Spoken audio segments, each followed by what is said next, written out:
سر دور کوئی جائے اسے آپ کیا کہیں گے، سر دور کوئی جائے اسے آپ کیا کہیں گے، جسے خود خدا بلائے اسے آپ کیا کہیں گے، جسے خود خدا بلائے اسے آپ کیا کہیں گے۔ جو ہوا کے رخ بدل دے ہمیں دعوت عمل دے، جو ہوا کے رخ بدل دے ہمیں دعوت عمل دے، جو شعور کو جگائے، جو شعور کو جگائے اسے آپ کیا کہیں گے، سر طور کوئی جائے اسے آپ کیا کہیں گے۔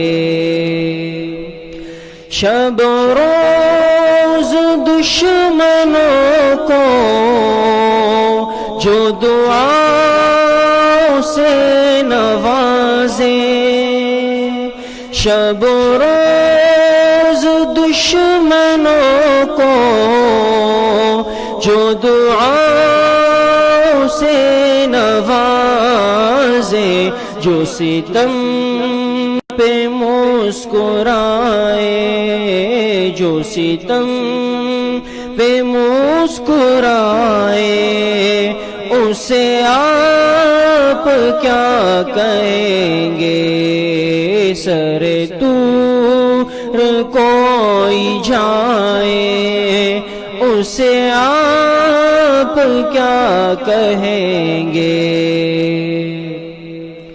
جو خطا معاف کر دے وہ خدا لم یزل ہے، جو خطا معاف کر دے وہ خدا لم یزل ہے، جو خطا بخشوائے، جو خطا بخشوائے اسے آپ کیا کہیں گے، سر طور کوئی جائے اسے آپ کیا کہیں گے۔ کوئی اس کی عظمتوں کی نہ مثال ہے نہ ہوگی، کوئی اس کی عظمتوں کی نہ مثال ہے نہ ہوگی، جو خدا سے مل کے آئے، جو خدا سے مل کے آئے اسے آپ کیا کہیں گے، سر طور کوئی جائے اسے آپ کیا کہیں گے۔ جو قمر کو توڑتا ہو، جو دلوں کو جوڑتا ہو، جو قمر کو توڑتا ہو، جو دلوں کو جوڑتا ہو، جو یہ معجزے دکھائے، جو یہ معجزے دکھائے اسے آپ کیا کہیں گے، سر طور کوئی جائے اسے آپ کیا کہیں گے، جسے خود خدا بلائے اسے آپ کیا کہیں گے، جسے خود خدا بلائے اسے آپ کیا کہیں گے۔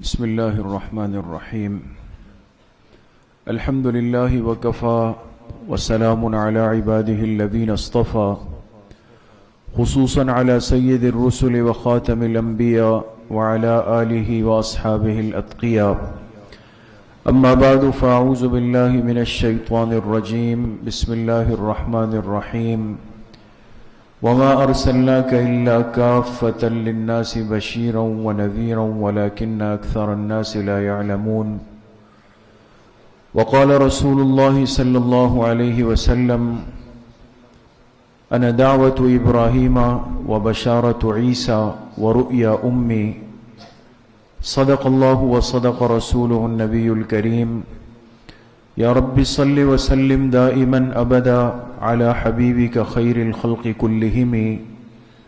تمام ساتھی ایک مرتبہ محبت و عقیدت سے درود شریف پڑھ لیں۔ اللہم صل علی محمد وعلی آل محمد کما صلیت علی ابراہیم وعلی آل ابراہیم انک حمید مجید۔ اللہم بارک علی محمد وعلی آل محمد کما بارکت علی ابراہیم وعلی آل ابراہیم انک حمید مجید۔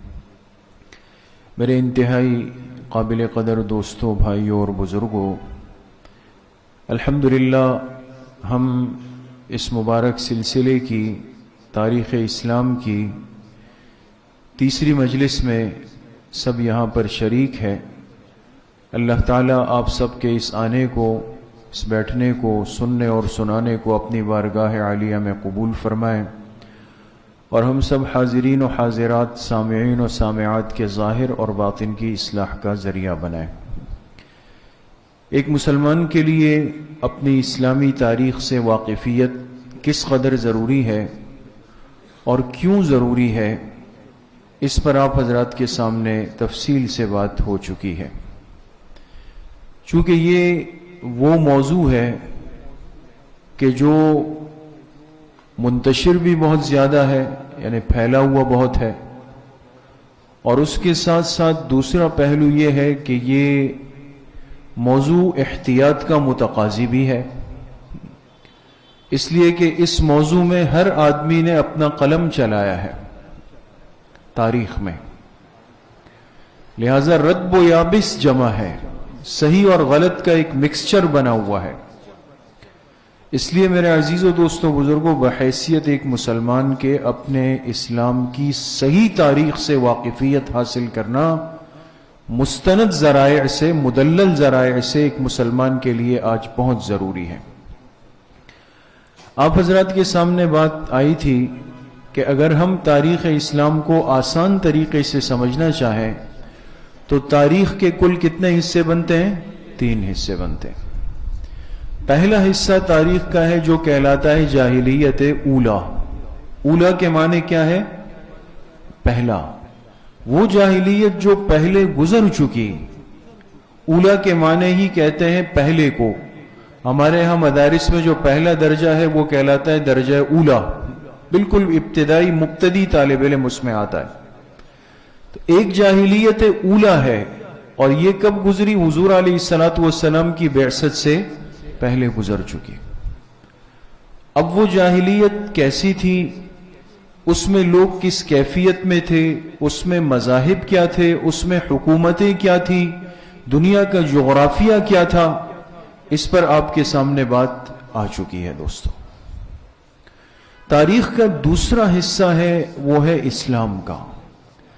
اللہ پاک نے جب اس جاہلیت کے اثرات کو ختم فرمایا تو اس کے ختم کرنے کا ذریعہ جو دین بنا وہ دین کون سا تھا؟ دین اسلام۔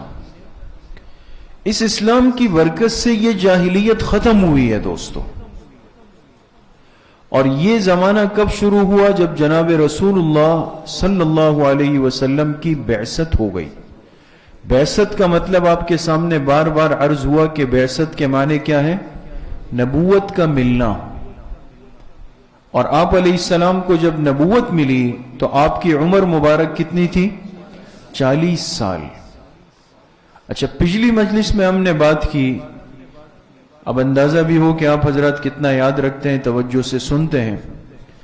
40 سال پر آپ کو نبوت ملی، لیکن اس سے کتنا عرصہ پہلے آپ کو سچے خواب آنا شروع ہوئے؟ 6 مہینے۔ ماشاءاللہ 6 مہینے آپ کو رؤیا صالحہ دکھائے گئے، سچے خواب دکھائے گئے۔ اتنے سچے تھے کہ آپ علیہ السلام فرماتے ہیں کہ میں رات خواب دیکھتا، صبح اس کی تعبیر اتنی صاف ہوتی جیسے سورج کی روشنی ہوتی۔ یہ سچے خواب 6 ماہ تک اس لیے دکھائے گئے کہ اللہ آپ کو ایک عظیم منصب دینا چاہتے تھے، ایک بہت بڑی ذمہ داری۔ اور جب انسان کسی ذمہ داری پر آتا ہے تو اس سے پہلے اس کو ایک مشق اور ٹریننگ اور تربیت سے گزارا جاتا ہے دوستو۔ تو 6 مہینے تک آپ کو مناسبت پیدا کی گئی آپ کے دل سے، اور جب 40 سال آپ کی عمر مبارک پوری ہوئی تو آپ کے سامنے بات آئی کہ آپ کہاں پر تھے؟ کون سے غار میں تھے؟ غار حرا میں تھے کہ اللہ کا فرشتہ حضرت جبریل علیہ السلام تشریف لائے اور آپ سے فرمایا پڑھیے۔ آپ نے فرمایا میں نہیں پڑھا ہوا۔ 3 دفعہ ایسا ہوا، 3 دفعہ اس فرشتے نے آپ کو اپنے سینے سے لگا کر بھینچا، دبایا آپ کو، تاکہ آپ میں وہ نورانی صفات منتقل کر دیے جائیں جو وحی کا بوجھ اٹھا سکے۔ اور اس کے بعد اس فرشتے نے سب سے پہلی وحی آپ کے دل پر اتاری۔ وہ وحی کون سی سورت کی تھی؟ سورۃ العلق کی کتنی آیتیں اتری؟ 5 آیتیں اتری۔ ماشاءاللہ۔ تو جب 5 آیتیں وحی کی شکل میں اتر آئی تو گویا آپ علیہ السلام کی بعثت ہو گئی، آپ کو نبوت مل گئی۔ سمجھ میں آ گئی؟ ہم اب جو بات کریں گے آج کی مجلس میں اور آگے کی مجلسوں میں، وہ حضور علیہ السلام کی بعثت کے بعد کے زمانے پر ہوگی، اسی کا سلسلہ چل رہا ہے۔ اور تاریخ کا جو تیسرا حصہ ہے وہ کہلاتا ہے جاہلیت ثانیہ۔ یہ کب ہوگا؟ آپ علیہ السلام نے فرمایا آخری زمانے میں ایک وقت آئے گا، یہ امت اسی ترتیب کی طرف لوٹ جائے گی جس ترتیب پر پہلے تھی۔ سمجھ میں آتی ہے بات؟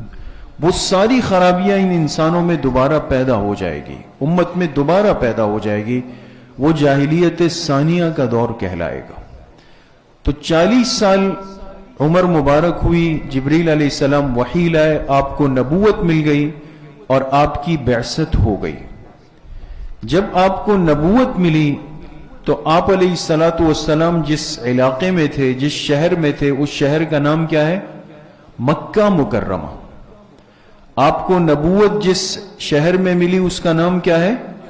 مکہ مکرمہ۔ اس لیے نبوت ملنے کے بعد آپ نے 13 سال کی زندگی مکہ میں گزاری۔ اس لیے اگر کوئی آپ سے پوچھے کہ حضور علیہ السلام کی مکی زندگی کتنی ہے تو آپ کیا کہیں گے؟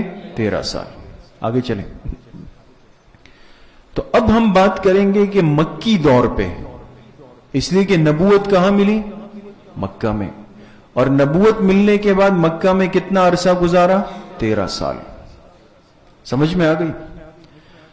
اب مکی دور کے ان 13 سالوں میں آپ علیہ السلام نے اصل کام، اصل محنت کیا کی؟ آپ کا اصل ہدف کیا تھا؟ وہ تھا ایک اسلامی امت کی تأسیس۔ تأسیس کس کو کہتے ہیں؟ بنیاد کو کہتے ہیں دوستو۔ جیسے اگر آپ سے کوئی کہے بھئی اس مسجد کے بنانے والے کون ہیں، ہم اردو میں اس کو بانی کہتے ہیں، بھئی اس ادارے کے بانی کون ہے نا؟ تو اردو زبان میں کسی کام کی جو بنیاد رکھنے والے ہیں اس کو بانی کہتے ہیں، اور یاد رکھیں عربی زبان میں بنیاد رکھنے والے کو مؤسس کہتے ہیں۔ کیا کہتے ہیں؟ مؤسس۔ مؤسس کا لفظ جب بھی دیکھیں تو اس کا ترجمہ ہوگا بنیاد رکھنے والا، بنیاد رکھنے والا۔ تو آپ علیہ السلام نے اس 13 سال کی زندگی میں اسلامی امت کی تاسیس فرمائی، بنیاد رکھی۔ امت کس کو کہتے ہیں؟ امت اس کو کہا جاتا ہے جہاں ہر آدمی الگ الگ نہیں ہو، جدا جدا نہیں ہو، بٹا ہوا نہیں ہو، تقسیم نہیں ہو، بلکہ امت کے معنی ہی اجتماعیت کے ہیں دوستو، امت کے معنی ہی جوڑ کے ہیں۔ اب 13 سال کی محنت میں آپ نے اسلامی امت کو جوڑا ہے۔ وجہ اسلامی امت کی تاسیس کیوں فرمائی کہ 13 سال اس میں لگے، اتنی محنت اس میں فرمائی کہ امت کو جوڑ دیا جائے، بنا دیا جائے۔ اس کی وجہ کیا ہے؟ جی، اسلامی امت کی تاسیس کیوں فرمائی؟ انسان چاہے الگ الگ ایک فرد پہ بھی محنت کر لے، سمجھ میں آ گئی، لیکن آپ نے انفرادی محنت سے اجتماعیت پیدا کی ہے، امت کو پیدا کیا ہے۔ اب آپ غور کریں گے دوستو، بہت اہم بات آ رہی ہے، اسلامی امت کی بنیاد کیوں رکھی؟ وجہ سب سے پہلی بات کہ عرب جہاں آپ علیہ السلام کی ولادت بھی ہوئی، بچپن بھی گزرا، لڑکپن بھی گزرا، جوانی بھی گزری، پھر بعثت بھی ہوئی، اس عرب میں ایک بہت بڑی خرابی یہ تھی کہ تقسیم در تقسیم کے بارے میں مبتلا ہو گئے تھے۔ ہر آدمی بٹا ہوا تھا، قوم میں، قبیلے میں، زبان میں، رنگ میں، نسل میں، علاقے میں، رسومات میں، ہر آدمی الگ الگ بولی بول رہا ہے۔ اور یاد رکھیں جس معاشرے میں تقسیم کا عمل شروع ہو جائے اس کی بنیادیں کمزور ہونے میں وقت نہیں لگتا۔ آج امت کے ساتھ، امت مسلمہ کے ساتھ باطل یہی کھیل کھیل رہا ہے، کبھی ایک بٹن دبا کے ہمیں رنگ و نسل کی بنیاد پہ لڑایا جاتا ہے، کبھی دوسرا بٹن دباتے ہیں قومیت کی بنیاد پہ لڑ پڑتے ہیں، کبھی تیسرا بٹن دباتے ہیں مسلک کی بنیاد پہ لڑ پڑتے ہیں۔ ہم بٹ چکے ہیں اور اس بٹنے نے ان کا کام آسان کر دیا۔ اب اس کو نہ ہتھیار اٹھانا ہے نہ فوج اتارنی ہے، ہم خود آپس میں مل کر ان کا کام کر رہے ہیں۔ اس لیے آپ حضور علیہ السلام کی محنت پہ، مقصد پہ غور کریں دوستو۔ اسلامی امت کی تاسیس کیوں کی؟ اس لیے کہ عرب تقسیم در تقسیم میں مبتلا ہو گئے تھے، بڑھ چکے تھے۔ جو قوم بڑھ جائے اس میں مضبوطی آ ہی نہیں سکتی۔ نمبر 2، دوسرا ستم یہ تھا کہ تمام تفریقات رنگ و نسل، قوم و نسب کی بنیاد پر تھی، وہ سب ختم ہو گئی۔ اب میں نے آپ سے عرض کیا، ایک کہتا تھا کہ میں بنو بکر کا ہوں، دوسرا کہتا تھا میں بنو تمیم کا ہوں، تیسرا کہتا تھا میں بنو عدی کا ہوں، چوتھا کہتا تھا میں بنو ہاشم کا ہوں۔ اس بنیاد پر ایک دوسرے پہ تفاخر کرتے تھے کہ میں اعلیٰ تم ادنا، میں اونچا تم گھٹیا۔ یہ سارے فتنے شروع ہوئے۔ تو جب یہ چیزیں پیدا ہوئی، آپ نے امت کی تاسیس رکھی تو وہ سب باتیں کیا ہو گئی؟ ختم ہو گئی۔ اب آپ حضرات یہاں پر سب مل کر بیٹھے ہیں نا، تو آپ میں جتنے افراد ہیں ہر ساتھی کی الگ الگ زبان ہے، الگ الگ علاقہ ہے، الگ الگ نسب ہے، الگ الگ خاندان ہے، لیکن آپ حضرات اتنی محبت سے جوڑ کر کیوں بیٹھے ہوئے ہیں؟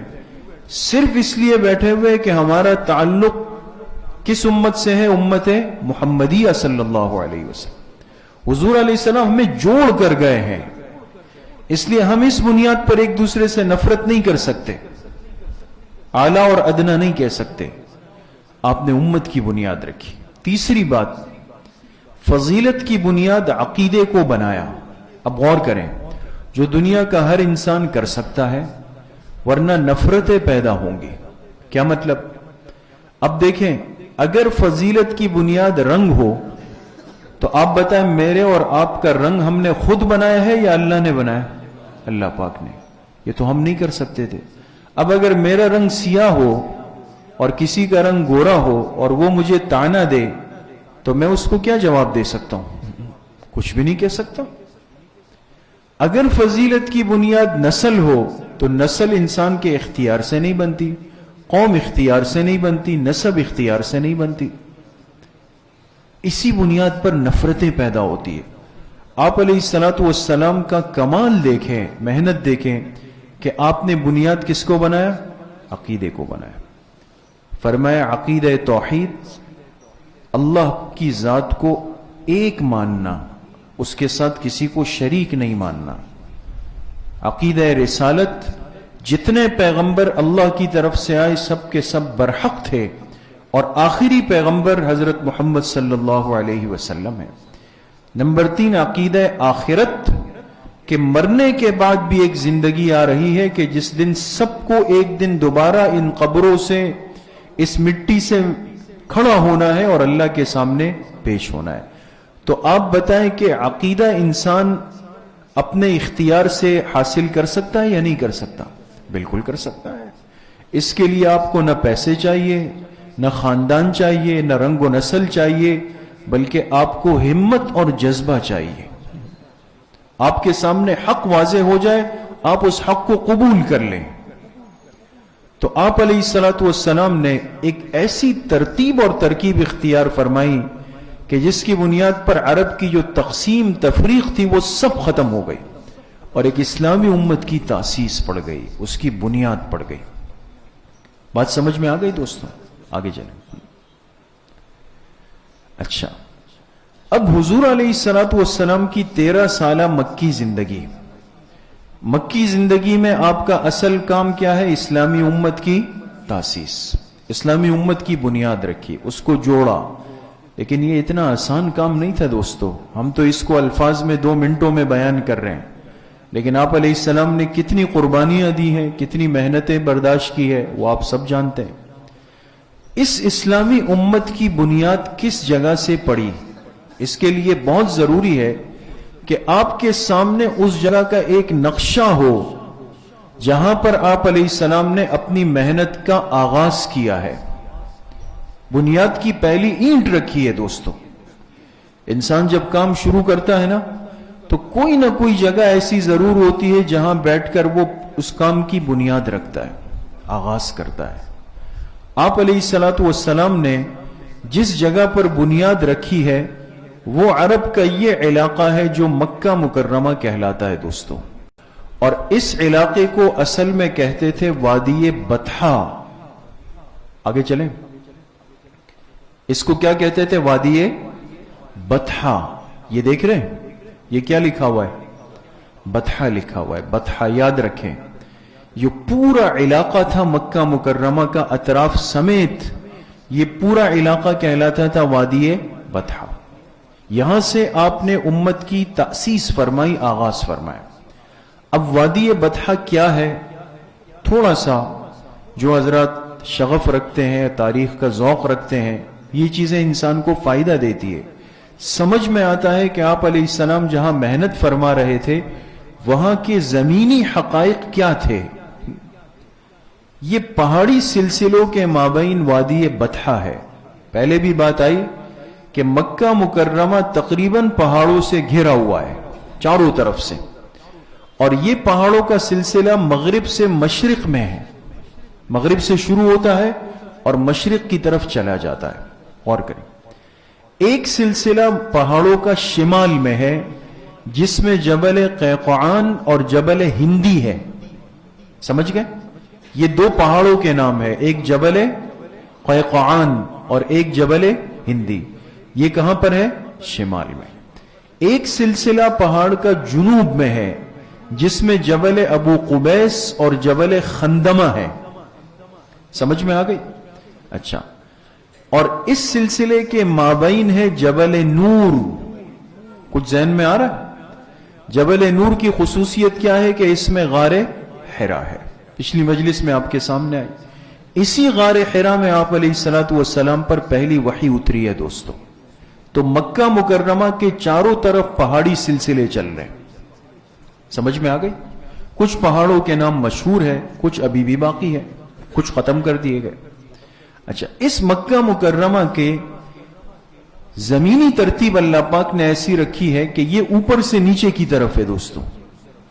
یعنی زمین جو ہے اس کی ہموار نہیں ہے، سیدھی نہیں ہے. جیسے آپ حضرات ابھی بیٹھے ہوئے ہیں نا، فرش بالکل سیدھا ہے نا. مکہ مکرمہ کی جو زمین ہے یہ اوپر سے نیچے کی طرف ناہموار ہے. اس کا ایک علاقہ بالائی ہے، بالائی کہتے ہیں اونچے علاقے کو. تو مکہ کے بالائی علاقے کو کیا کہتے ہیں؟ معلات. کیا کہتے ہیں؟ اور مکہ مکرمہ میں جو قبرستان ہے اس کا نام پتہ ہے آپ کو؟ جنت المعلا ہے اس کا نام، اس لیے کہ وہ اسی معلات میں آتا ہے. سمجھ میں آ گئی؟ اور مکہ کا جو نشیبی نیچے کی طرف کا علاقہ ہے وہ کیا کہلاتا ہے؟ مسفلا. مسفلا کیا کہلاتا ہے؟ مسفلا. اب آپ کے سامنے یہ ترتیب آ رہی ہے، چلیں آگے. اب دیکھیں یہ مکہ مکرمہ کا حرم ہے. یہ چاروں طرف پہاڑی سلسلے چلے ہیں. یہ کیا لکھا ہے؟ معلات. آیا نا آپ کے سامنے ابھی لفظ؟ یہ بالائی علاقہ ہے، بالکل اونچا، اور معلا کا قبرستان یہاں پر ہے. اور یہ آپ آئیں گے بالکل نشیبی علاقہ ہے، مسفلا. آج کل جو حجاج اور معتمرین جاتے ہیں، عام طور پہ آپ پوچھیں بھئی آپ کی ہوٹل رہائش کہاں تھی، وہ کہیں گے مسفلا میں. کہتے ہیں نا، یہ مسفلا ہے. تو یہ بالکل بالائی ہے، یہ نشیبی ہے. ایک علاقہ معلا کے ساتھ ہے سوق اللیل. کوئی بتا سکتا ہے اس علاقے کی خصوصیت؟ جی، آپ علیہ السلام کی پیدائش اسی علاقے میں ہوئی. کون سے علاقے میں؟ سوق اللیل. اور پھر جب پہلا نکاح ہوا تو حضرت خدیجہ رضی اللہ عنہا کے ساتھ زندگی کے 25 سال آپ نے کس علاقے میں گزارے؟ سوق اللیل میں. یہ اہم باتیں ہیں یاد رکھنے کی دوستوں. اس کے ساتھ علاقہ ہے اجیات کا. اس کی خصوصیت کوئی بتا سکتا ہے؟ آپ علیہ السلام نے یہاں پر بکریاں چرائی تھی 10 سال کی عمر میں. یہ اجیات آج کل مشہور اسپتال مستشفى اجیات کے نام سے یہاں پر ہے. اچھا، اس کے بعد جو علاقہ مشہور ہے وہ ہے جرول. جرول یہ بالکل اطراف میں ہے. آج کل حرم شریف کی جو پارکنگ بنائی جا رہی ہے یہ جرول کے علاقے میں بنائی جا رہی ہے. یہ علاقہ ہے شامیہ کا، اور یہ جدید تعمیرات میں تقریباً مٹ چکا ہے دوستوں. اور یہ علاقہ ہے شبیکہ کا، اور یہ بھی جدید تعمیرات کے اندر جا چکا ہے. شبیکہ کا علاقہ، ہم یہاں پر اس علاقے میں حج کے پہلے سفر میں حضرت والد صاحب رحمت اللہ علیہ کے ساتھ تھے شبیکہ میں، اور یہاں ہمارا ہوٹل تھا. اس کے قریب مسجد تھی، مسجد خالد ابن الولید کے نام سے. یہ بات آئی تو آپ سے عرض کر دوں، یہاں شبیکہ کے علاقے میں مسجد تھی، اس کا نام کیا تھا؟ مسجد خالد ابن الولید رضی اللہ عنہ. تو ہمارے ساتھ گروپ میں ایک عالم تھے، انہوں نے فرمایا کہ یہ مسجد اسی جگہ بنی ہے جہاں فتح مکہ کے موقع پر آپ علیہ السلام جب داخل ہو رہے تھے آپ نے 5 دستے مقرر کیے، اور ایک کا امیر حضرت خالد ابن ولید کو بنایا. وہ شبیکہ کے راستے سے مکہ میں داخل ہوئے تھے. تو یہاں پہنچ کر انہوں نے اپنا جھنڈا لگایا، حضرت خالد ابن الولید نے. اسی جگہ سعودی حکومت نے مسجد بنائی تھی، اس کا نام تھا مسجد خالد ابن الولید کے نام. اب یہ علاقہ پورا صاف ہو چکا ہے دوستو، وہ سب ختم ہو چکا ہے. یہ ہے پورا نقشہ. یہ ہے وہ علاقہ جہاں آپ علیہ السلام نے ایک اسلامی امت کی تاسیس اور بنیاد کا آغاز فرمایا ہے دوستو. جی اچھا، اب لیکن آغاز کیسے ہوا؟ آپ کو یاد ہے کہ پہلی وحی جب اتری تھی تو اس میں کون سی آیات اتری؟ سورۃ العلق کی 5 آیات اتری. تو آپ کو کیا مل گئی؟ نبوت مل گئی. کیا مل گئی؟ آپ نبی بنا دیے گئے. لیکن نبوت کا کام کب شروع کریں گے؟ دیکھیں، ہم سیرت میں اس پہ بات کر چکے ہیں کہ آج بھی آپ دیکھتے ہیں دنیا میں، آپ کسی جگہ جاب کے لیے، کام کے لیے اپلائی کرتے ہیں، آپ کو وہاں سے لیٹر آ جاتا ہے کہ بھئی آپ کے ڈاکیومنٹس اپروو کر دیے گئے، قبول کر دیے گئے، آپ سلیکٹ ہو گئے فلاں ادارے میں. ٹھیک ہے، اور آج 14 فروری ہے، مثال کے طور پہ آج لیٹر آیا کہ فلاں ادارے نے آپ کو قبول کر لیا، ٹھیک ہے، لیکن نیچے لکھا ہوگا کہ آپ اپنی سیٹ سنبھالیں گے 1 مارچ کو. دونوں میں فرق ہے نا. میں منتخب تو ہو گیا کون سی تاریخ کو؟ 14 فروری کو. کام کب سے شروع کروں گا؟ جی 1 مارچ کو. آپ علیہ السلام کو نبوت دے دی گئی جب کون سی آیات اتری؟ سورہ علق کی 5 آیات. لیکن نبوت کا کام کب شروع کرنا ہے؟ اس کو رسالت کہتے ہیں دوستو. یہ اس وقت شروع ہوا جب سورہ مدثر کی ابتدائی آیات اتری. فرق سمجھ میں آیا دوستو؟ کس کس کو سمجھ میں آیا؟ سب کو آ گیا؟ اچھا. سورۃ العلق سے نبوت مل گئی، سورہ مدثر کی آیات سے آپ کو کیا مل گئی؟ رسالت. اب حکم آیا کہ کام شروع کرنا ہے. یا ایھا المدثر قم فانذر وربک فکبر وثیابک فطہر والرجز فہجر ولا تمنن تستکثر ولربک فاصبر. 7 آیتیں اتری اور اللہ نے حکم دیا کہ اے میرے محبوب صلی اللہ علیہ وسلم اب آپ اپنے اس کام کا آغاز کر دیجئے. آپ کو جو نبوت دی، اب آپ نے اسلامی امت کو پیدا کرنا ہے، اس کا آغاز کر دیں. اب آپ علیہ السلام کام شروع کر رہے ہیں، اسلامی امت کی تاسیس رکھ رہے ہیں. لیکن یہ کام کس ترتیب پہ ہوا، کتنے مرحلوں میں ہوا، وہ آپ کے سامنے ابھی آئے گا. جی اچھا، یہ کیا لکھا ہے دوستوں؟ قبائل قریش. چونکہ آپ علیہ السلام کا تعلق قریش سے تھا، تو کام بھی آپ کو کن میں کرنا تھا؟ پہلے قریش میں کرنا تھا. انسان جہاں ہوتا ہے پہلے بات تو وہاں کی ہوگی. اب قریش کے جو مشہور قبائل مکہ مکرمہ میں تھے، آپ نے یہ سرخ کلر ہے نا، ریڈ کلر، ہمیں اس کو دیکھنا ہے، اس یلو کو مت دیکھیں دوستوں. اس لیے قریش کے مشہور قبائل یہ ہے. محارب ہے، حارث ہے، یہ اسامہ ہے، حارث ہے، خزیمہ ہے، سعد ہے، عامر ہے. یہ کیا لکھا ہے؟ عدی. یہ عدی لکھا ہے دوستو.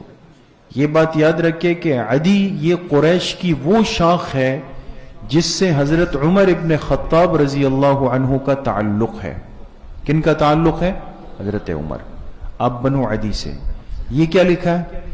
تیم. تیم یہ وہ مشہور قبیلہ ہے جس سے حضرت ابو بکر صدیق رضی اللہ عنہ کا تعلق ہے. آپ غور کر رہے ہیں؟ دیکھیں سب کا سلسلہ جا کے کس سے جڑ رہا ہے؟ قریش سے. کوئی دور سے، کوئی قریب سے، لیکن ہے حضرت عمر بھی قریشی اور حضرت ابو بکر رضی اللہ عنہ بھی قریشی. سمجھ میں آ گئی؟ یہ مخزوم ہے، یہ عبد العزہ ہے، عبد الدار ہے، یہ زہرہ ہے جو آپ علیہ السلام کا ننیال ہے، یہ ہے امیہ، اس سے تعلق ہے حضرت عثمان ابن عفان رضی اللہ تعالی عنہ کا. سمجھ میں آ گئی؟ اور یہ کیا لکھا ہے؟ ہاشم. اس سے جناب رسول اللہ صلی اللہ علیہ وسلم اور حضرت علی ابن ابی طالب رضی اللہ عنہ کا تعلق ہے. تو آپ نے ایک بات پہ غور کیا کہ خلفائے اربعہ، خلفائے راشدین، چاروں کے چاروں کا تعلق اور سرا جا کر بالآخر کہاں جڑتا ہے؟ قریش سے جڑتا ہے. سمجھ گئے؟ آپ نے انہی پر محنت کا آغاز کیا، لیکن محنت 3 مرحلوں میں ہوئی ہے. جی دیکھیں، اب مکی دور میں اسلامی امت کی تاسیس رکھنی ہے، کام شروع کرنا ہے، لیکن کیسے کرنا ہے؟ آپ کو سمجھ میں آئے گا کہ دین کا کام کرنا بھی ایک حکمت چاہتا ہے دوستو، جذبات نہیں. جہاں کام کا آغاز جذبات سے ہوا ہے، فائدہ کم ہے، نقصان بہت زیادہ ہے.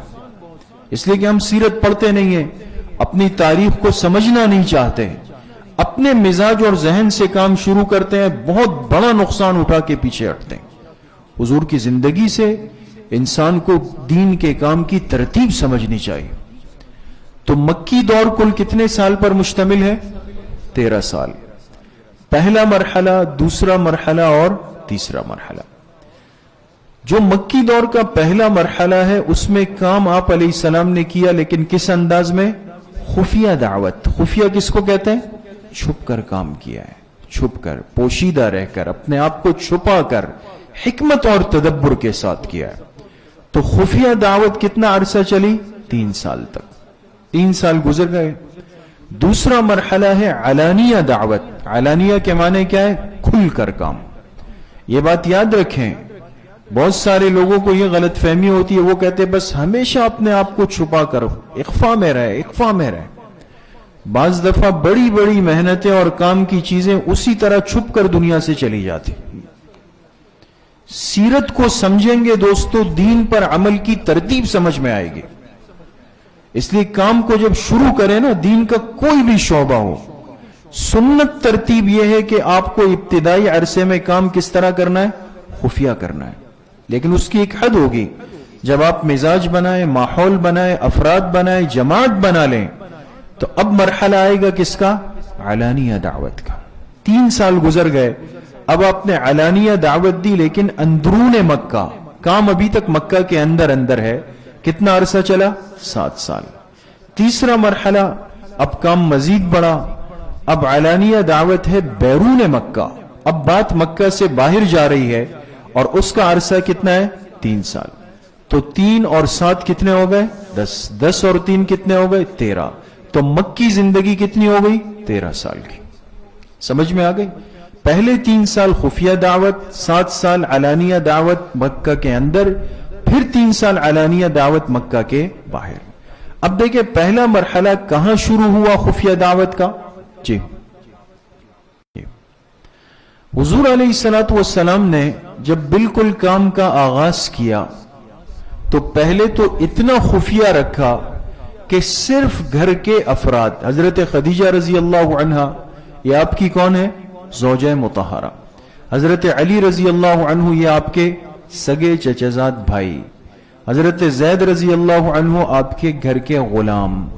حضرت ابوبکر صدیق رضی اللہ عنہ، آپ کے نہایت قریبی وفادار، ہر موقع کے ساتھی اور دوست. سمجھ گئے؟ یعنی آپ ایک نقطے پہ غور کریں گے دوستوں. آپ نے جب کام شروع کیا اور بات شروع کی تو جو سب سے قریب تھے، جن سے یہ خطرہ نہیں تھا کہ یہ بات کو لیک کر دیں گے، آؤٹ کر دیں گے، ان سے بات کی ہے. چاروں افراد کون سے ہیں؟ بالکل قریبی ہیں. اس لیے ان کو کیا کہتے ہیں؟ سابقین اولین. سب سے پہلے اسلام لانے والے، سبقت کرنے والے حضرات کتنے ہیں؟ 4 ہیں. اب اس پر لڑائی کرنا کہ یہ پہلے ہے، کوئی کہے یہ پہلے، کوئی کہے یہ پہلے، یہ بالکل لا یعنی بحث ہے دوستو. سمجھ میں آ گئی؟ یہ بالکل لا یعنی ہے. انسان جب کوئی کام کرتا ہے نا، آپ کو دکاندار کہے کہ جی آپ کا بل 1000 بنا، اور آپ نے 100 کے 10 نوٹ نکالے، اس کو دے دیے، تو دینے کے بعد اس میں بحث میں آپ پڑھیں گے کہ پہلے وہ والا 100 کا نوٹ تھا، پھر یہ والا 100 کا نوٹ تھا. یہ بحث کوئی کرتا ہے دوست؟ جو چیز دینی تھی چلی گئی. جو افراد اللہ نے پہلے قبول کرنے تھے قبول کر لیے، وہ سب چلے گئے چاروں کے چاروں. اب یہ بحث کرنا یہ بیکار کا وقت کا ضیاع ہے. لیکن ایک نقطے کی بات، وہ کیا ہے جی؟ اب غور کریں. قریبی طبقات سب سے پہلے ایمان لائے. میں نے عرض کیا نا، یہ چاروں سب سے زیادہ کیا تھے؟ آپ علیہ السلام کے قریب. ایمان لے آئے، جو آپ علیہ السلام کی مقبولیت و محبوبیت کی واضح دلیل ہے. ورنہ قریبی حلقے قدر نہیں کرتے. ایسا ہے نہیں ہے دوستو. ہمیشہ اللہ کا نظام یہ ہے کہ دور والے قدر کرتے ہیں، اجانب اجنبی لوگ قدر کرتے ہیں. جو اپنے ہوتے ہیں وہ کہتے ہیں پتہ ہی نہیں ہے. آپ میں سے کتنے احباب ایسے ہیں جو دور سے آتے ہیں ہماری اس مجلس میں؟ ہمیں پتہ ہے کہ دور دراز سے ساتھی اس مجلس میں شرکت کے لیے آتے ہیں. لیکن کتنے ایسے ہوں گے قریب میں آپ پوچھیں کہ بھئی آپ کی مسجد میں ہو، کہ نہیں پتہ ہے نا. اس لیے اپنوں سے اپنا آپ منوانا بہت مشکل ہے. اس لیے کہتے ہیں نا، انسان باہر حکومت کرتا ہے، شیخ بنتا ہے، بزرگ بنتا ہے، لیکن گھر میں اس کی بیوی اس کو تسلیم نہیں کرتی. ایسا ہی ہے نا.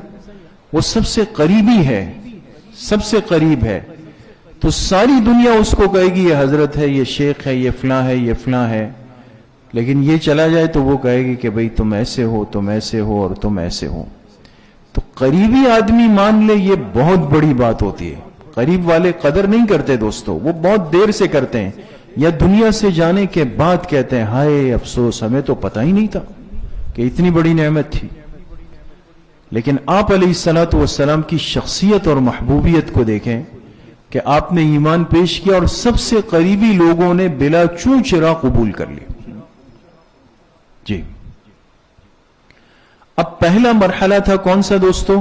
خفیہ دعوت، اور یہ کتنے سال چلی؟ 3 سال چلی۔ یہ خفیہ دعوت 3 سال چلی، کہاں چلی، کیسے چلی؟ اب اس کی مختصر بات دیکھیں۔ یہ دائرہ آپ کو نظر آ رہا ہے دوستوں؟ نظر آ رہا ہے؟ یہ حرم مکی ہے دوستوں۔ یہ جو پٹی چل رہی ہے نا یہاں سے وہاں تک، یہ صفا مروہ کی پٹی کہلاتی ہے۔ حاجی اور عمرے والے جب یہاں طواف کر لیتے ہیں پھر سعی کے لیے یہاں آتے ہیں۔ سعی شروع کہاں سے ہوتی ہے؟ صفا سے، اور ختم کہاں ہوتی ہے؟ مروہ پہ ہوتی ہے۔ اللہ پاک سب کو حاضری نصیب فرمائے۔ اس صفا کی پہاڑی پر یہ گنبد بنا ہوا ہے، آج بھی ہے گنبد۔ یہاں پر ایک صحابی تھے جن کا نام تھا حضرت ارقم رضی اللہ عنہ، ان کا گھر تھا دار ارقم کے نام سے۔ اس صحابی کا تعلق بنو مخزوم قبیلے سے، بالکل نوجوان نو عمر لڑکے تھے، لیکن اللہ جس کو قبول کرے۔ بنو مخزوم قبیلے، ان کا گھر صفا پہاڑی کے پاس تھا۔ یہ گھر اسلام کا پہلا مرکز اور پہلا مدرسہ بنا۔ 3 سال یہاں خفیہ دعوت چلی۔ کیسے؟ جگہ اور آدمی کا انتخاب کر کے بات ہوتی تھی، یہ نہیں کہ جو سامنے آیا اس سے بات کی، نہیں۔ آپ علیہ السلام نے ایک ترتیب بتائی، اکیلے ملو، آدمی کے چہرے کو دیکھو، یہ سنجیدہ ہے، ایسا تو نہیں ہے کہ میں بتاؤں گا یہ دوسرے کو بتا دے گا۔ بڑی محنت حکمت کے ساتھ، جگہ کو دیکھ کر، افراد کو دیکھ کر۔ اس 3 سال کی محنت میں 40 کے قریب مختلف طبقات کے لوگ مسلمان ہو گئے۔ کتنے افراد؟ 40۔ اور اس عرصے میں صرف کتنی نمازیں فرض ہوئی تھی؟ 2 نمازیں، فجر اور عصر کی۔ آپ علیہ السلام فجر پڑھتے تھے، عصر اس دار ارقم کے اندر پڑھتے تھے۔ 3 سال یہ عرصہ گزرا۔ جی 3 سال جب پورے ہو گئے تو اب دوسرا مرحلہ ہے علانیہ دعوت کا اندرون مکہ۔ وہ کیسے شروع ہوا؟ جی 3 سال کے بعد قرآن کریم کی آیت اتری، فاصدع بما تؤمر واعرض عن المشرکین الی آخرہ، پوری، جس میں حکم آیا کہ اب آپ علیہ السلام اپنے قریبی رشتہ داروں کو دعوت دینا شروع کر دیں۔ کتنے سال کے بعد؟ 3 سال کے بعد آیات اتری، دوسرا مرحلہ دعوت کا شروع ہوا۔ خاندان سے کیسے بات کریں؟ اب دیکھیں، آپ نے خاندان کی دعوت کی، قریش کے جو بڑے لوگ تھے نا ان کو بلائے کھانے پر کہ بھئی یہ طریقہ ہے، کھانا کھائیں گے میں بات رکھ دوں گا۔ لیکن جب آپ نے بات شروع کی تو جو ابو لہب تھا آپ علیہ السلام کے سگے چچا، تو اس بدبخت نے درمیان میں بات خراب کر دی، کچھ ایسی بحث چھیڑ دی کہ وہ مجلس خراب ہو گئی، لوگ واپس چلے گئے۔ آپ کو بڑی تکلیف ہوئی، لیکن آپ نے ہمت نہیں توڑی۔ دوسری مرتبہ آپ نے پھر دعوت رکھی، پھر خاندان جمع ہوا۔ اس دفعہ بھی ابو لہب آیا، لیکن چونکہ سنجیدہ لوگ بھی تھے تو انہوں نے اس کو بات کی ہمت نہیں دلائی، اس کو موقع نہیں دیا۔ لہذا آپ علیہ السلام نے توحید سمجھائی اور حکمت کے ساتھ شرک کی مذمت بھی فرمائی، صرف اپنے خاندان والوں کے سامنے۔ اب خاندان میں بات اٹھنا شروع ہو گئی اور آپ نے علانیہ دعوت شروع کر دی اپنے خاندان میں، مکہ مکرمہ کے اندر۔ جی یہ آپ دیکھ رہے صفا کی پہاڑی، جب اپنے خاندان سے بات ہو گئی تو اب آپ علیہ السلام صفا پہاڑی پر چڑھ گئے۔ یہ صفا کے اوپر پہاڑی اب تو نہیں ہے، اب تو صرف اس کا چھوٹا سا ٹکڑا اس گورنمنٹ نے ایک شیشے کے باکس میں اندر رکھ دیا ہے کہ لوگ اس کو دیکھ سکیں، ورنہ باقی تو ختم ہو گئی صفا کی پہاڑی۔ تو صفا پہاڑی پر آپ چڑھ گئے اور آپ نے پورے اہل مکہ کو مخاطب کیا اور عجیب انداز میں ان کو سمجھایا۔ عجیب انداز آپ بار بار سنتے ہیں۔ آپ نے فرمایا میں اگر تمہیں کہوں ایک لشکر آ رہا ہے، صبح تم پہ حملہ آور ہوگا، میری بات مانو گے؟ انہوں نے فرمایا آپ صادق و امین ہیں، کیوں نہیں مانیں گے؟ تو فرمایا سن لو کہ اللہ پاک کی طرف سے ایک ایسی جہنم ہے کہ اگر تم نے اللہ کی توحید پر ایمان قبول نہیں کیا تو وہ جہنم تمہارے انتظار میں ہے، تم اس گرفت میں آ جاؤ گے. اس انداز سے آپ نے بات شروع کی. ابو لہب نے جب سنا تو اس بدبخت نے کہا تب لک یا محمد، کہا اے محمد تیرے ہاتھ ٹوٹ جائیں، نعوذ باللہ من ذالکم.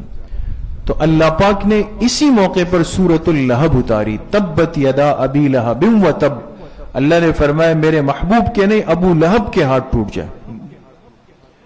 اور یہاں سے مکہ میں عمومی دعوت کا کام شروع ہو گیا. اب دوسرا مرحلہ ہے علانیہ دعوت. اندرون مکہ کتنے سال چلی؟ 7 سال تک چلی. جی اچھا، اب یہ آپ دیکھ رہے ہیں، یہ مکہ مکرمہ کا ایک نقشہ ہے.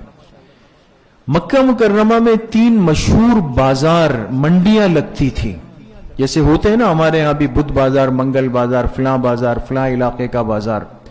عرب میں 3 مشہور منڈیاں لگتی تھی، اور یہ لگتی بھی تھی حج کے موقع پر، چونکہ حج تو زمانے جاہلیت سے وہ لوگ کرتے ہوئے آ رہے تھے اپنے طریقے پر. پہلی منڈی لگتی تھی کس علاقے میں؟ عکاظ. کیا نام ہے؟ عکاظ. دوسری لگتی تھی مجنہ، اور تیسری لگتی تھی ذو مجاز. یہ کتنی منڈیاں ہو گئی؟ یہ عرب کی 3 مشہور منڈیاں اور بازار تھے جہاں دنیا جہاں سے لوگ آتے تھے. اب ظاہر سی بات ہے جہاں مجمع زیادہ ہو آپ کو اپنی بات کرنے میں، دعوت میں اتنا آسان ہے، لوگ طرح طرح کے لوگ ملیں گے. تو یہ جو منڈیاں تھی 3، یہ حج سے 1.5 مہینہ پہلے شروع ہوتی، اور اس سے فارغ ہو کر لوگ حج کے لیے چلے جاتے تھے. وہ اپنی ترتیب پہ حج کرتے تھے دوستو، ہمارے حج کی بات نہیں ہو رہی. اور ترتیب یہ تھی کہ جو پہلی منڈی ہے عکاظ، یہ کتنے دن لگتی تھی؟ 20. جو مجنہ ہے یہ کتنے دن لگتی تھی؟ 10 دن. اور ذو مجاز 8 دن لگتی تھی، تقریباً 1.5 مہینے. ان منڈیوں میں آپ علیہ السلام نے جا کر لوگوں کو اسلام کی دعوت دینا شروع کی. لوگ آتے تھے، آپ جا کے ان سے ایک جملہ کہتے، اعبدوا اللہ ولا تشرکوا بہ شیئا. دیکھو اللہ کی عبادت کرو، اس کے ساتھ کسی کو شریک مت کرو. تو یہ جو ابو لہب تھا یہ آپ کے پیچھے پیچھے گھومتا تھا، پیچھے پیچھے. اور جہاں آپ دعوت دیتے یہ آ کے کہتا انہو کذاب، لوگوں سے کہتا کہ اس کی بات مت سنو، یہ جھوٹ بول رہا. آپ علیہ السلام کی بات پر رد کرتا، نکیر کرتا، کبھی آپ کو کندھے سے پکڑ کے گرا دیتا، کبھی پتھر مارتا. لیکن ان سب چیزوں کے باوجود آپ علیہ السلام نے اپنے مقصد کو، کام کو، مشن کو، ہدف کو لمحے بھر کے لیے بھی نہیں چھوڑا ہے. دین کا کام قربانیوں سے چلا ہے اور قربانیوں سے چلے گا دوست. یہ راحت کی چیز نہیں ہے کہ آج ہم کہیں بھئی میں تکیہ لگا لوں اور حلوے مانڈے کھاتا رہوں اور دین کے سارے شعبوں کو زندہ کر دوں. ایسا نہیں ہو سکتا. تو قربانیاں چاہتی. تو آپ علیہ السلام ان منڈیوں میں گھومتے تھے، ایک ایک کے پاس جا کے ان کو اللہ کا دین پہنچاتے تھے، توحید کی دعوت دیتے تھے، شرک کی مذمت بیان کرتے تھے. ابو لہب آپ کے پیچھے پیچھے گھومتا تھا. سمجھ گئے؟ یہ مکہ مکرمہ کے اندر اب دعوت عام طور پہ آپ نے دینا شروع کر دی. یہ مینج. جی اچھا، اب جب یہ سلسلہ شروع ہوا تو مشرکین کو احساس ہوا کہ بھئی بات تو ہمارے ہاتھ سے نکل رہی ہے، یہ آدمی تو بہت آگے چلا گیا. دعوت الی التوحید روکنے کے انہوں نے کچھ مذموم ناپسندیدہ طریقے اختیار کیے کہ بھئی اس کے کام کو روکا جائے. کیسے روکیں؟ 4 طریقے. لیکن اس سے پہلے ایک بات سمجھ لیں کہ نبوت کو 5 سال جب گزرے نا، 5واں سال چل رہا تھا، 5 ہجری، تو آپ کی عمر کتنی ہوگی؟ جی 45 سال نا. 40 پر نبوت ملی اور 5 سال ملائی تو کتنی ہو گئی؟ تو 5 ہجری میں 2 بڑے حضرات مسلمان ہوئے، ایک حضرت حمزہ اور ایک حضرت عمر ابن خطاب رضی اللہ عنہ. لیکن جب انہوں نے یہ دیکھا تو کفار کا ظلم و تشدد اتنا ہی زیادہ ہو گیا. لیکن آپ علیہ السلام نے کام نہیں روکا.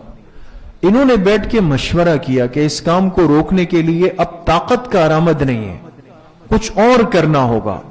کچھ اور کیا تھا؟ اب آپ دیکھیں دوستو، سب سے پہلے آپ کو مال کی، منصب کی، عورت کی پیشکش کی گئی. یہ باطل کا پہلا طریقہ ہے. مسلمان کو بکاؤ مال سمجھ لیا گیا ہے دوستو. اس کو پیسے دے کر اس کا ایمان، اسلام سب خرید لیا جاتا. مال پیش کریں، منصب پیش کریں یا عورت پیش کریں؟ آپ کو جب پیشکش ہوئی، آپ نے سن کر سورہ حامیم سجدہ کی تلاوت کی، وہ آیات پڑھی اور ان سے کہا کہ مجھے تمہاری فکر لگی ہوئی ہے کہ تم جہنم میں نہ گر جاؤ، میرے منصب چھوڑو۔ جب اس میں ناکام ہو گئے تو پھر مشورہ کیا۔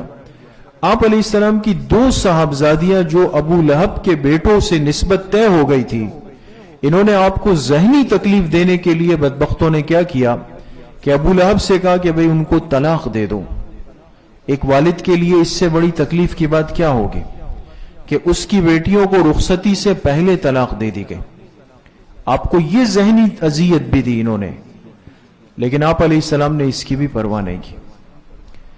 تیسرے نمبر پر انہوں نے آپ سے ملاقات کی، ایک وفد ملا، پیشکش کی کہ بھئی لڑائی سے فائدہ نہیں، مل بانٹ کے چلتے ہیں، 1 سال ہم آپ کے معبود کی اور 1 سال آپ ہمارے معبودوں کی عبادت کریں، تقسیم ہو جاتے ہیں۔ آپ نے فرمایا تم ایک ہاتھ میں سورج چاند رکھ دو، پھر بھی میں تمہارے ان بتوں کی عبادت نہیں کر سکتا۔ یہ بھی ختم ہو گیا۔ چوتھا طریقہ، کفار نے ثقافتی پروگرام منعقد کر کے دعوت کو روکنے کی کوشش کی۔ کیا مطلب؟ ایک مغنیہ بلائی، مغنیہ جانتے ہیں؟ گانا گانے والی عورت بلائی گئی جو گانے گاتی تھی، لوگ باجے بجاتے تھے، ڈھول بجاتے تھے، یہ گانے گاتی تھی مجمع۔ کیوں؟ اس لیے کہ قرآن کے حلقے کو توڑ دیا جائے۔ اس لیے میرے عزیز دوستو بات یاد رکھیں، آج ہمارے مسلمان گانے سنتے ہیں اور کہتے ہیں ہاں مجھے لطف آ رہا ہے، روح کی غذا ہے، اس کو ایک نارمل سیدھا آرام سے کر لیتے ہیں۔ یاد رکھیں گانا وہ گناہ ہے جو سب سے پہلے قرآن کے مقابلے میں لایا گیا ہے، چھوٹا گناہ نہیں ہے، بہت بڑا گناہ۔ تو ثقافتی پروگرام رکھے، طائفے آئے، عورتیں آئی، گانے باجے شروع ہوئے تاکہ دعوت کے، دین کے، قرآن کے حلقوں کو توڑ دیا جائے۔ لیکن جن کے دلوں میں ایمان اتر چکا تھا انہوں نے ان چیزوں کی کوئی پرواہ نہیں کی۔ دوستوں آج بھی یہ چیزیں جو ہمیں ہاتھوں میں پکڑا دی گئی ہے دوستوں، چھوٹے سے لے کر بڑا، امیر غریب سب برابر ہے دوستوں، ہر ایک کے پاس اسمارٹ فون 2 پڑے ہوئے ہیں، ادھر بھی ہے ادھر بھی ہے۔ میرے گھر میں کھانے پینے کو ہے نہیں ہے لیکن اسمارٹ فون ہے میرے پاس۔ کیوں؟ اس لیے کہ اس میں گناہ کی چیزیں مفت کر دی گئی ہے، ہمارے اندر کا ایمان ذبح کر دیا جاتا ہے۔ دوستو اس کا احساس کریں، ان چیزوں سے، ان خرافات سے اپنے آپ کو بچائیں۔ بلا ضرورت اس چیز کو ہاتھ میں لینا ایسا ہے جیسے چھوٹے نہ سمجھ بچے کو چھری پکڑا دینا ہے۔ دوستو احتیاط کریں۔ یہ سب چیزیں جب ناکام ہو گئی، لیکن جب تکلیف حد سے بڑھ گئی تو پھر آپ علیہ السلام نے اپنے ساتھیوں کو جو ایمان لا چکے تھے حبشہ ہجرت کی اجازت دی۔ اب مکہ میں رہنا بہت مشکل ہو گیا، تکلیف حد سے بڑھ گئی، تو ایک سرزمین حبشہ ایک ملک تھا جہاں کا بادشاہ بہت نیک عادل تھا۔ آپ نے فرمایا ساتھی وہاں ہجرت کی تیاری کر لیں۔ سمجھ میں آ گئی؟ مکہ میں اندر دعوت شروع ہو گئی ہے، تکلیفیں بڑھ گئی، تو آپ نے کس جگہ ہجرت کی اجازت دی؟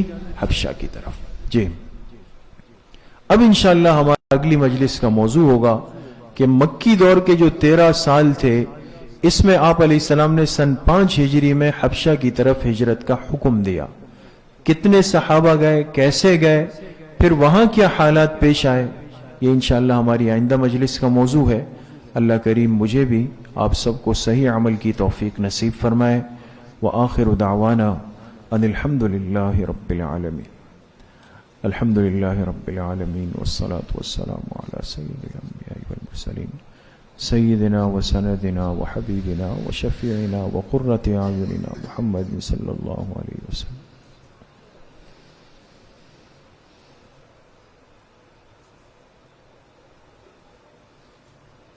وصلی اللہ وسلم علی نبینا محمد وآلہ وصحبہ اجمعین برحمتک یا ارحم۔ السلام علیکم۔